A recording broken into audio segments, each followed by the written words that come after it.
Abled India student empowerment programme ಅಂತ ಒಂದು program ಅನ್ನು ಡಿಸೈನ್ ಮಾಡಿದ್ದೀವಿ. 30 ವರ್ಷಕ್ಕೂ ಹೆಚ್ಚು ನಾನು ಪ್ರಯೋಗ ಮಾಡಿದ್ದೀನಿ. ಲರ್ನಿಂಗ್ ಮೆಥಡ್ಸ್ ಬಗ್ಗೆ ಬೇರೆ ಬೇರೆ ದೇಶಗಳ ಎಲ್ಲಾ ವ್ಯವಸ್ಥೆಗಳನ್ನು ಸ್ಟಡಿ ಮಾಡಿದ್ದೀನಿ. ಹೇಗೆ ಅದನ್ನು ಅಳವಡಿಸಬಹುದು, how to adapt it to different situations, ಇದೆಲ್ಲ. ಸೊ 8th ಸ್ಟ್ಯಾಂಡರ್ಡ್ ಇಂದ ನೀವು ಡಿಗ್ರಿ ಮುಗಿಸೋವರೆಗೂ ಬೇರೆ ಬೇರೆ ಹಂತಗಳಲ್ಲಿ ಬೇರೆ ಬೇರೆ ಫೋಕಸ್ ಮಾಡ್ತಾ ನಾವು ನಿಮಗೆ ಡೆವಲಪ್ಮೆಂಟ್ ಫೋಕಸ್ ಮಾಡ್ತೀವಿ. 8th, 9th, 10th ಸ್ಟ್ಯಾಂಡರ್ಡ್ ಈ 3 ವರ್ಷದಲ್ಲಿ ನಿಮಗೆ 16 ಪಾಯಿಂಟಿನ ಒಂದು ಸಕ್ಸೆಸ್ ಬ್ಲೂ ಪ್ರಿಂಟ್ ಅನ್ನುವಂಥ ನಾಲೆಡ್ಜ್ ಅಂಡ್ ಸ್ಕಿಲ್ ಕೊಡ್ತೀವಿ. ಆ 16 ಪಾಯಿಂಟ್ಸ್ ಅನ್ನ ನೀವು ದಿನ ಅಭ್ಯಾಸ ಮಾಡಬೇಕು. ನೀವು ಅದನ್ನು ಅಭ್ಯಾಸ ಮಾಡ್ತಾ ಹೋದ್ರೆ ಯಾವ ದೇಶದ ಯಾವುದೇ ಪರೀಕ್ಷೆಯನ್ನಾದರೂ ನೀವು ಸಕ್ಸಸ್ಫುಲ್ ಆಗಿ ಕ್ಲಿಯರ್ ಮಾಡೋದಕ್ಕೆ ಸಾಧ್ಯ ಆಗುತ್ತೆ.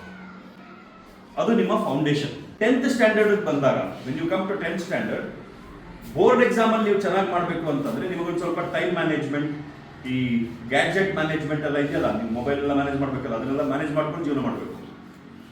ಹೇಗೆ ಎಕ್ಸಾಮ್ ಕಡೆಗೆ ಫೋಕಸ್ಡ್ ಆಗಿರಬೇಕು, ನೀವು ಕಂಟಿನ್ಯೂಸ್ ಆಗಿ ಪ್ರಿಪರೇಷನ್ ಮಾಡೋದು ಹೆಂಗೆ, ಇದೆಲ್ಲ ಅದ್ರ ಬಗ್ಗೆ ಎಕ್ಸಾಮ್ ಓರಿಯೆಂಟೆಡ್ ಆಗಿ ನೀವು ಏನು ತಯಾರಿ ಮಾಡಬೇಕು, ಸಬ್ಜೆಕ್ಟ್ ಅಲ್ಲ, ನಿಮ್ಮ ಬಗ್ಗೆ ಏನು ತಯಾರಿ ಮಾಡ್ಕೊಳ್ಬೇಕು, ಅದ್ರ ಮೇಲೆ ಒಂದು ಕೋರ್ಸ್ ಇರುತ್ತೆ. PUC ಬಂದಾಗ, ನೀವು 10th ಮುಗಿಸಿ PUC ಬಂದರೆ ಫೋಕಸ್ ಆವಾಗ ಕಾಂಪಿಟೇಷನ್ ಕಡೆ ತಿರುಗುತ್ತೆ. ಬೇಕಾದಷ್ಟು ಕಾಂಪಿಟೇಟಿವ್ ಎಕ್ಸಾಮ್ಸ್. ಮತ್ತೆ ನೀವು ಡಿಗ್ರಿ ಮುಗಿಸುವಾಗ ಡಿಗ್ರಿ ಮುಗಿಸಿದ ಮೇಲೂ ಕಾಂಪಿಟೇಟಿವ್ ಎಕ್ಸಾಮ್ಸ್ ಇದೆ. IAS IPS ಗೆಲ್ಲ ಹೋಗ್ಬೇಕಾದವರು UPSC ಸಿವಿಲ್ ಸರ್ವಿಸ್ ಎಕ್ಸಾಮ್ಸ್ ಬರೀಬೇಕು. ಕಾಂಪಿಟೇಷನ್ ಅನ್ನ ಫೇಸ್ ಮಾಡೋದು ಹೇಗೆ, ಕಾಂಪಿಟೇಷನ್ ನಲ್ಲಿ ಸಕ್ಸಸ್ಫುಲ್ ಆಗಬೇಕು ಅಂತಂದ್ರೆ ನಿಮ್ಮಲ್ಲಿ ಯಾವ ಗುಣಲಕ್ಷಣಗಳನ್ನ ಡೆವಲಪ್ ಮಾಡ್ಕೊಳ್ಬೇಕು, ಇದ್ರ ಮೇಲೆ ಫೋಕಸ್ PUC ನಲ್ಲಿ 2 ವರ್ಷ ಇರುವಾಗ ನಿಮ್ಗೆ ಅದು ಕೋರ್ಸ್ಗಳು ಓಪನ್ ಆಗುತ್ತೆ. ಡಿಗ್ರಿಗೆ ಬಂದಾಗ ಕಾಂಪಿಟೇಷನ್ ದಾಟಿದ್ರಿ ನೀವು, ಕಾಂಪಿಟೇಷನ್ ಹೆಂಗೆ ಸಕ್ಸಸ್ಫುಲ್ ಆಗಬೇಕು, ಕಾಂಪಿಟೇಷನ್ ಹೆಂಗೆ ಮೀರಬೇಕು ಅನ್ನೋದು ನಿಮ್ಗೆ ಗೊತ್ತಾಗ್ತಿದೆ. ಡಿಗ್ರಿಗೆ ಬಂದಾಗ ನಾಯಕರಾಗೋದು ಹೇಗೆ, ಉದ್ಯಮಿಗಳಾಗೋದು ಹೇಗೆ ಅನ್ನುವಂಥ 2 ಕೋರ್ಸ್ ನಿಮ್ಗೆ ಓಪನ್ ಆಗುತ್ತೆ.